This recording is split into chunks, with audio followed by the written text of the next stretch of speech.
എല്ലാവർക്കും എന്റെ പുതിയ ചായക്കട വ്ലോഗിലേക്ക് സ്വാഗതം. ആദ്യം തന്നെ എന്റെ പുതിയ ചാനൽ സബ്സ്ക്രൈബ് ചെയ്യാൻ മറക്കല്ലേ.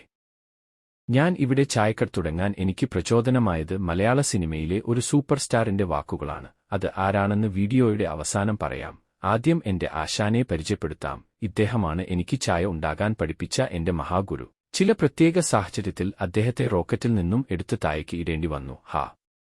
ഞാൻ ഇവിടെ ബൊച്ചെ ടീ ആണ് കൊടുക്കുന്നത്. ബൊച്ചെ എനിക്ക് ഒരു റോക്കറ്റ് നിറയെ ബൊച്ചെ ചായപ്പൊടി അയച്ചു തന്നു. ആഹാഹാ, എന്താ അതിന്റെ ഒരു മണം! എല്ലാ ബഹിരാകാശ യാത്രക്കാരും ഇവിടെ നിർത്തി ചായ കുടിച്ചിട്ടാണ് പോവാർ. ഞാൻ നിങ്ങൾക്ക് വേണ്ടി ഒരു റോക്കറ്റ് നിറയെ ബൊച്ചെ ചായ സുനിതയുടെ കയ്യിൽ അയച്ചിട്ടുണ്ട്. അത് കുടിച്ചിട്ട് അഭിപ്രായം അറിയിക്കണം. ഞാൻ ആദ്യം പറഞ്ഞ ആ വ്യക്തി മോഹൻലാൽ സർ ആണ്. ഉയരം കൂടുംതോറും ചായയുടെ രുചിയും കൂടും എന്ന മഹത്തായ വാചകം. അതുകൊണ്ടാണ് ഞാൻ ഇവിടെ ഈ ചന്ദ്രനിൽ ചായക്കട തുടങ്ങിയത്. ഇനി അടുത്ത ദിവസം പുതിയ വ്ലോഗുമായി കാണാം. ലൈക്ക് ചെയ്യുക, ഷെയർ ചെയ്യുക, കമന്റ് ചെയ്യുക. Good bye.